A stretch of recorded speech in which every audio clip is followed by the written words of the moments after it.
Gather together, my brothers and sisters, we're independent. You caught me off guard. Today, I have the honor of wishing my fellow Jamaican brothers and sisters a very happy 62nd Independence Day. This year, the Olympics coincide with our celebrations. So, on behalf of all Jamaicans, I take this opportunity to recognize the Jamaican Olympic team and honor our athletes who have been making us proud on the world stage, even before we were an independent nation.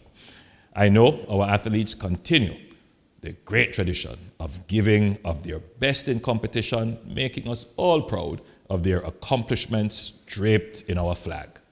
So as we begin the festivities against the backdrop of a hurricane, we must be mindful that many Jamaicans across the island have been significantly affected and may not be able to enjoy the celebrations as usual. We, the God-fearing people of Jamaica, give thanks that we were spared the catastrophe of a direct hit from Hurricane Beryl. As a caring nation and government, we are sensitive to the needs and the displacement of those worst affected, and we stand in meaningful solidarity with our brothers and sisters who have lost their houses, their roofs, their livelihoods, or are now without electricity and water. While the relief and recovery effort has been generally quick and effective, we are sensitive to the hardships that some areas continue to experience while the recovery is underway. Alongside the government's significant provision of relief and care support, I have witnessed a tremendous outpouring of local relief initiatives. I want to recognize and thank all our local, corporate, religious, civic entities and private individuals who have organized relief packages and support for our brothers and sisters affected by the hurricane. Our diaspora has also been active along with the international and multilateral community in supporting Jamaica's relief effort, and I want to thank them as well. As we scale up our efforts in the recovery phase, your government has so far allocated over $5 billion to relief, recovery, and reconstruction efforts, of which $1 billion will assist households in the form of grants of $400,000 for destroyed houses, $150,000 for major damage, and $50,000 for minor damage. We understand the urgency of the situation, and we have already begun disbursing the grants to ensure that persons affected can start rebuilding their lives and livelihoods. The Ministry of Education has already started to repair schools that were damaged to ensure that most schools will be able to reopen on time for the beginning of the school year. The Ministry of Agriculture is also fully mobilized to assist our farmers and fishers to restart their production. The government is not satisfied with the pace at which electricity is being returned to some communities by the utility provider. The government and the Office of Utilities Regulation, the OUR, will continue to hold JPS to account for the expected service standards that all Jamaicans deserve. Notwithstanding, we are in the best position ever to respond to and recover from shocks and disasters. There are still areas in which we must continue to build our resilience. Your government will shortly appoint a committee to review Jamaica's overall performance mechanisms to natural disasters and make suggestions for strengthening. While we celebrate our freedom as a people and independence as a nation, we must consider the meaning of freedom and independence, as they are not without obligations and responsibilities. We must also consider the global, political, and environmental context in which we exercise our freedom and independence. We are a small island developing state with an open economy in a highly connected world where an economic shock, such as a disruption in supply chain, causing global inflation, a political shock, such as a war in the Ukraine, a health shock, such as the COVID-19 pandemic, or a technology shock, such as an internet outage generated from some other part of the world, have immediate impact on lives of Jamaicans locally. These shocks are compounded by the phenomenon of climate change, which refers to the long-term changes in average weather patterns that define our local, regional, and global climates driven by human consumption patterns and production activities. Among the observable long-term changes in the climate is the rise in temperature. The hottest day ever recorded on Earth was on July 22nd, 2024. This extreme heat is part of a broader trend of rising temperatures and more frequent weather events. The hottest day ever recorded in the history of Jamaica was in June 2019. And in the last decade, we have seen increased variability in our rainfall patterns, creating longer and more severe droughts and periods of more intense rainfall over and above the design capacity of our drainage systems, leading to flooding. However, the greatest danger for Jamaica is the increased frequency of severe weather events like hurricanes having serious physical and economic impacts even when they do not hit directly. Almost every year for the last 8 years, we have been faced with global crises, including a pandemic and extreme weather events that have seriously affected our island. We must all develop the understanding that we live in an era where governments must deal with multiple crises which overlap and occur frequently. These crises have the potential to displace communities, disrupt growth, compound debt, and increase poverty. For example, in 2009, Jamaica was impacted by a global recession. It impacted our growth and employment and increased our debt. It took us 10 years to recover our GDP to 2009 levels. In 2020, Jamaica was impacted by a global pandemic which derailed our growth and employment and increased our debt. Within 2 years, Jamaica had recovered its growth and employment and was back on track with reducing its debt.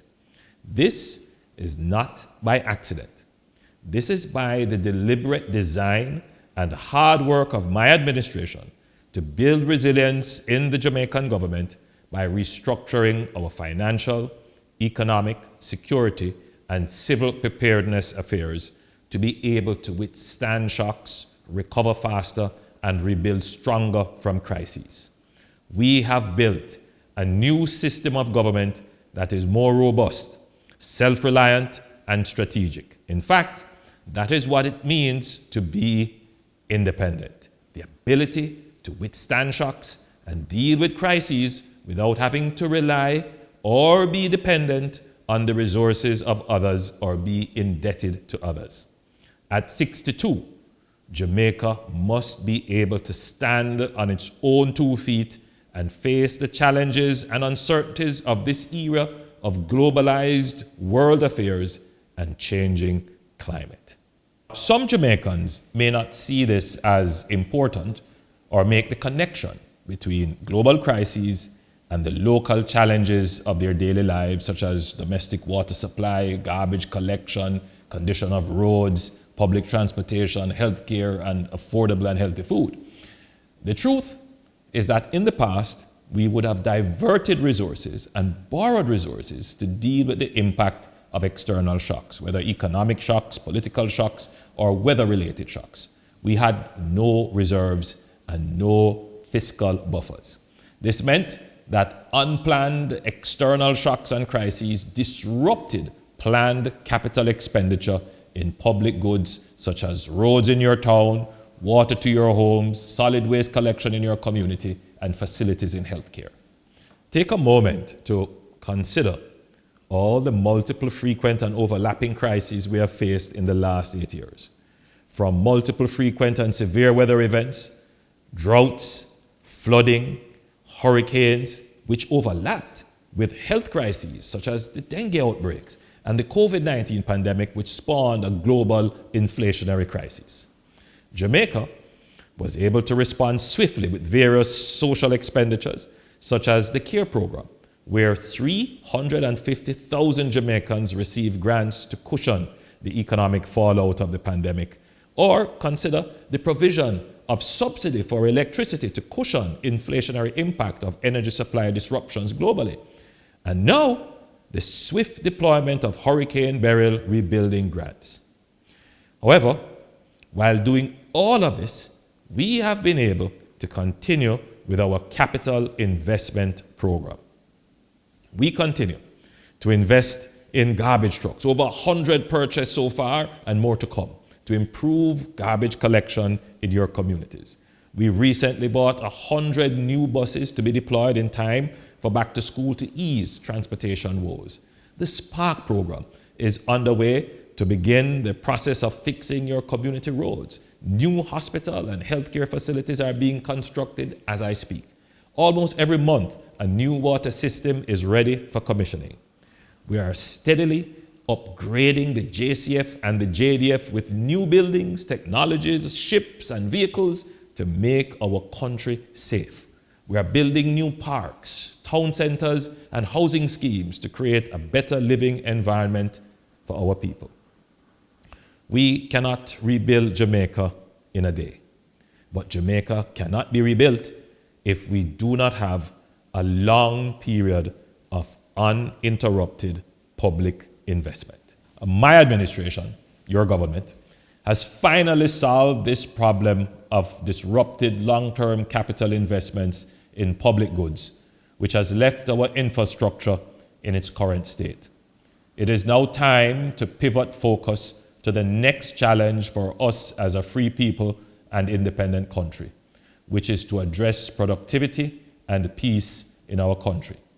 Productivity and peace are necessary to increase growth and reduce the cost of living. My administration has granted the largest increase in the wage level of the public service and generally with commensurate increases in the minimum wage. However, we know that this is an incomplete and unsustainable response to the cost of living without meaningfully addressing the rate of our output. This will require further restructuring of our economy and institutions, better training of our labor, more innovation, digitalization, and deeper integration of technology, among other strategies. However, the most important action towards greater productivity and peace is a mindset change to create a social and moral value around productivity and peace in our culture. Just as we are proud to be known as the fastest and most creative people, we must build a culture around being the most peaceful society and productive economy in the world. These issues are fundamental to our nation and sustainability. So in the powerful and immortal words of our first Prime Minister, Sir Alexander Bustamante, he said, "Let us resolve to work together, to build a Jamaica which will last and of which we and the generations to follow may be proud." Jamaica 62, one love to the world. I love you. Happy Independence Day, and may God continue to bless Jamaica land we so deeply love.